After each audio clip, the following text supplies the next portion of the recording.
people in this room feel you're good at predicting long-term sustained happiness for your life? Wow, you guys already read up on everything, then I don't have to say anything anymore.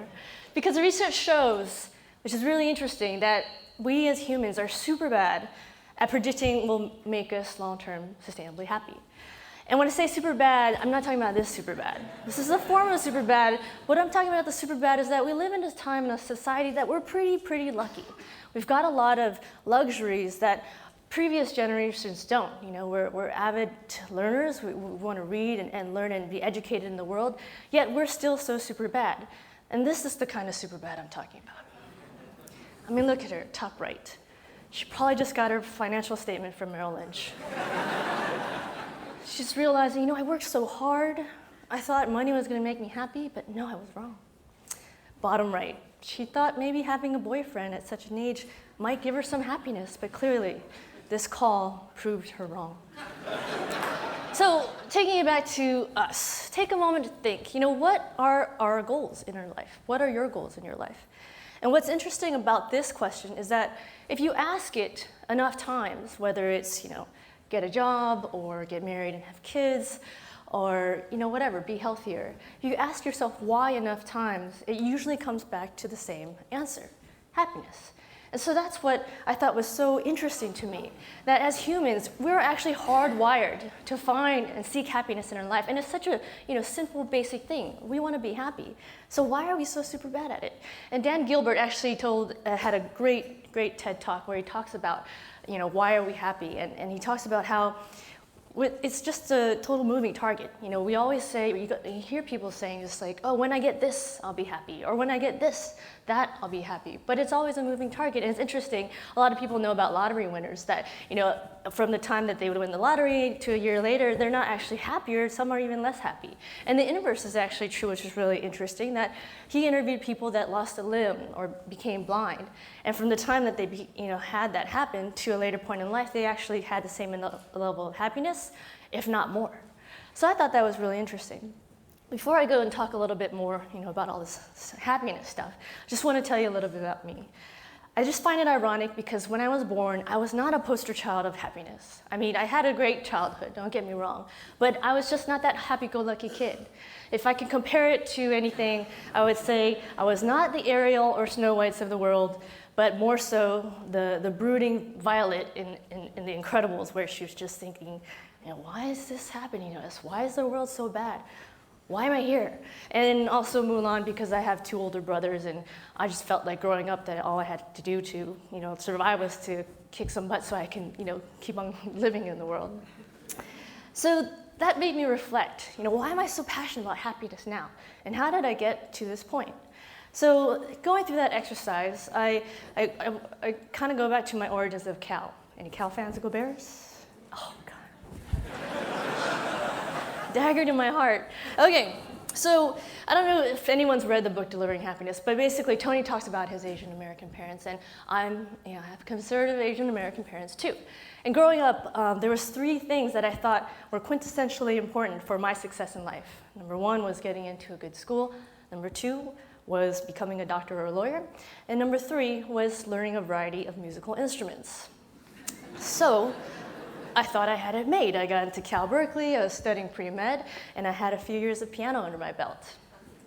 But I realized shortly thereafter that it wasn't me. Pre-med was not me, so I started wandering and exploring what was, you know, really made me passionate or interested. And I found it in something called Asian American Studies.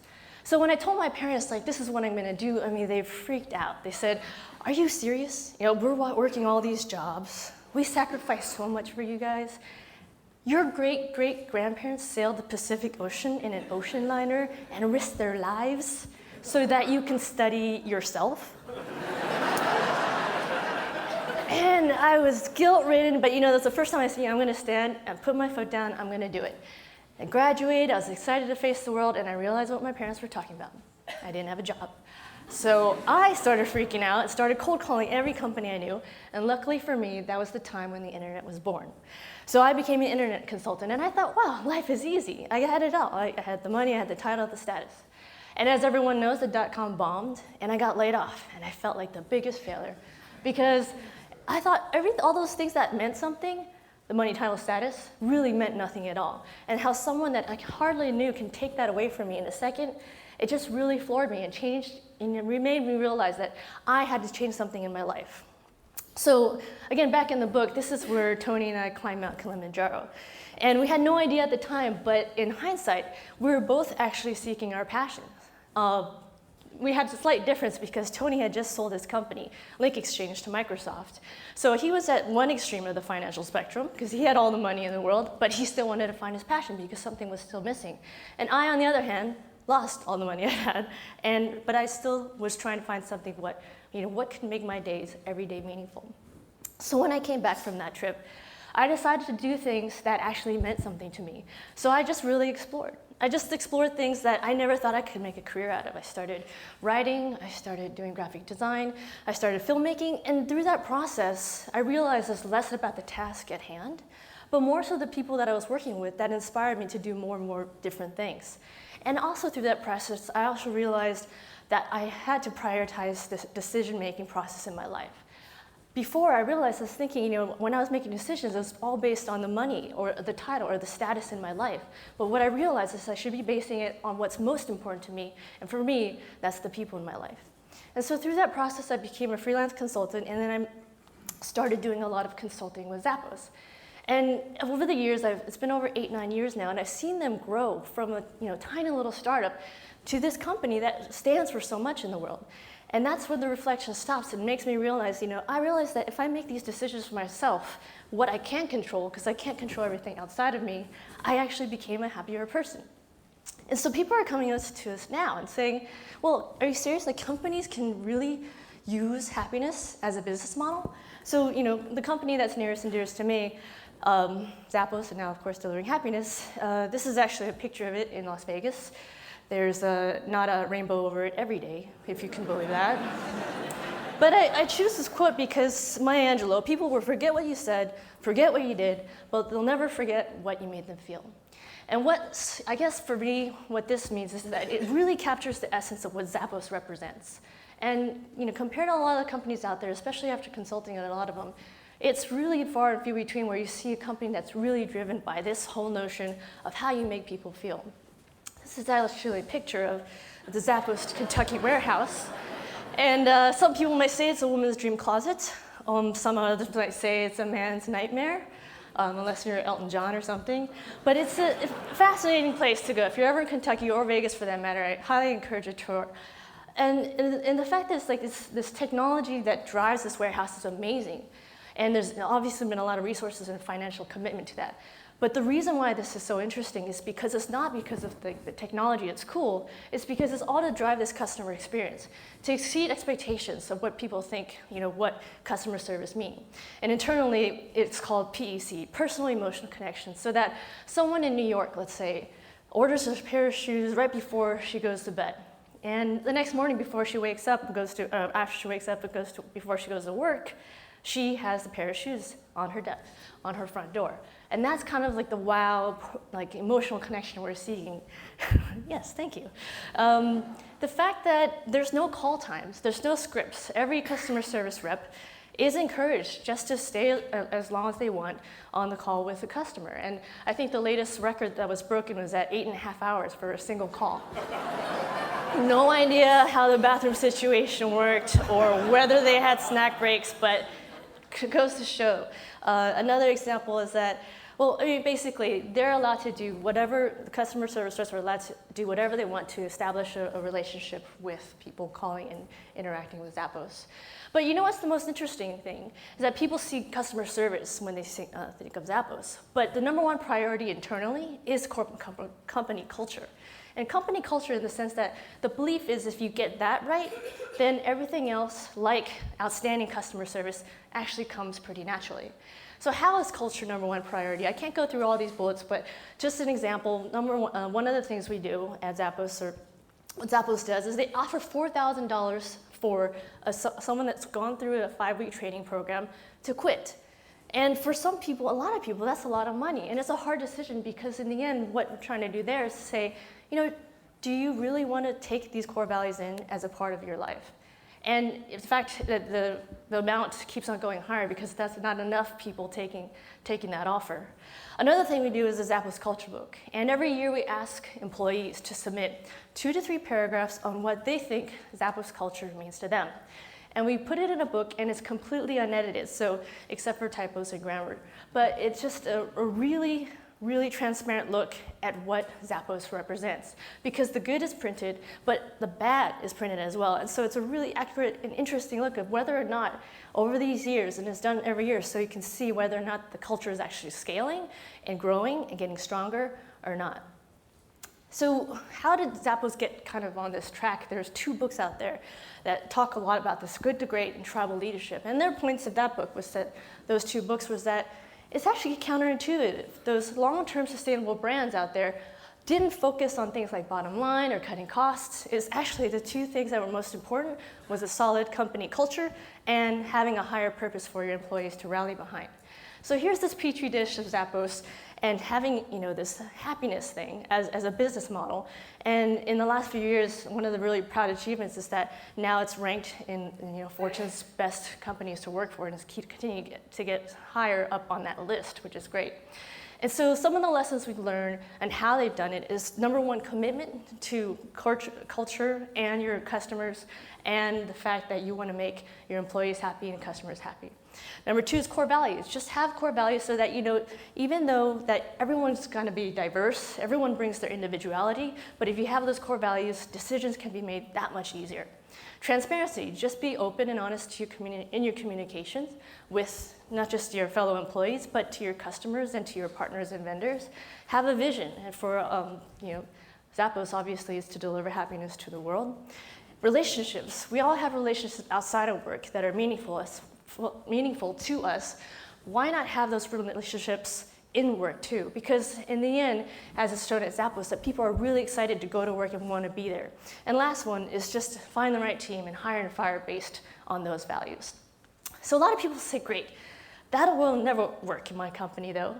And that might be true if you think that way, but it's probably not true if you think it can. So just hold that thought. So what does the science of happiness have to tell us?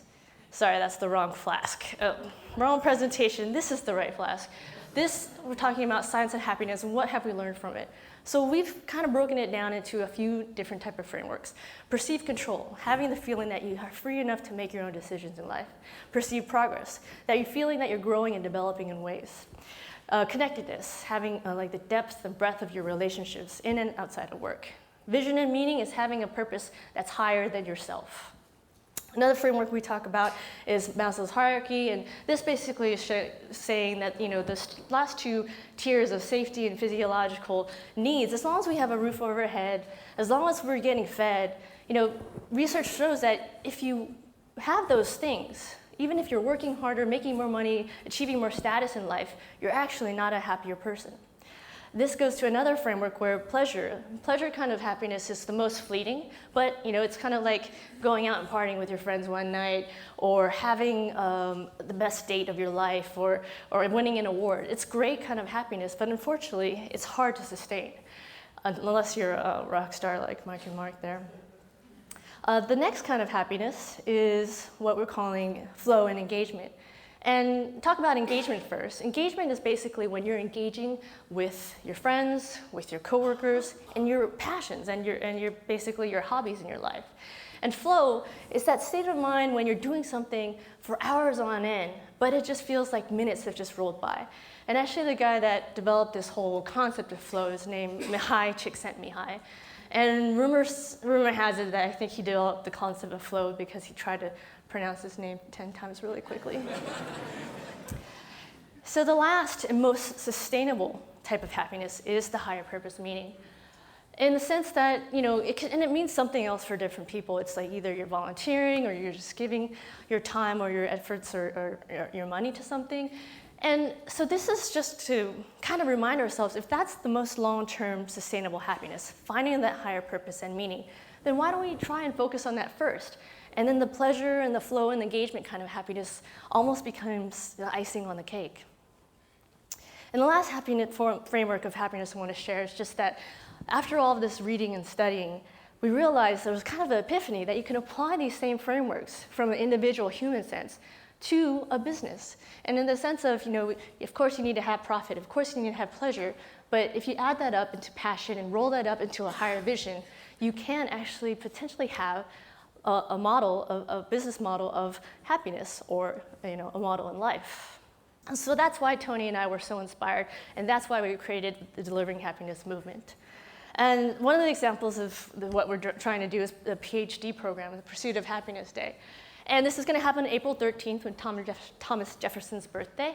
And basically, we're asking professors around the country to set aside that one day to talk about the science of happiness to their students, or do a group project like outside of the classroom that goes around this whole concept of the science of happiness. It's totally an experiment, but it's going to be interesting to see how it goes. The other examples we have is that we have a lot of community interaction of the people that have joined us on Facebook and Twitter. And it's been so organic, and for me it's been mind-blowing because they're just doing these interactions and doing these town halls on their own, like Mexico City, London, wherever it is. It just, to me, just because of this book, and it's been about a year and a half that came out, and this is all happening. We also have VHPs, which is our version of VIP, so Very Happy People, which is another sub-community that's creating their own ways of creating inspired happiness in the world. And this is actually one of the people in our community. She just told herself that for her whole summer, every day she's going to do a little bit of chalk art and spread a little happiness. So for us, we're not saying be like Zappos or be like Delivering Happiness. It's not the actual core values that matter. It's just the fact that you have them and that you're aligned and that you're committed to them. So that's why we started this, what we're calling a global movement, to spread and inspire happiness in the world. To me, it just makes scientific sense, it makes business sense, and human sense. I mean, who doesn't want to make and try to make the world a little happier place? We also, and this is the how of how we're doing it, the ICEE principles is inspire and be inspired, connect people in a meaningful community, educate people on what we've learned on the science of happiness, and create meaningful experience in other people's lives. So for this TED, I would just want to issue a little challenge. This is the DH challenge. Can you dare to be yourself? In the sense of being true to who you are and finding your passions in life and finding your higher purpose. Can you dare to feel ordinary in an imperfect world, knowing that we have so many opportunities out there, but we're bound to come across challenges that we cannot control, and that will be okay, even in the face of failure. Dare to be vulnerable. Maybe walking down the street next time, maybe dare to smile, flash a smile to a stranger's face without knowing you'll get one in return. And of course, can we dare to be happy? So given all these things of the dare, and given all these things I talked about, the frameworks and the science of happiness, can we, together, I'm a little biased because I think we can, nudge the world to a happier place? Thank you.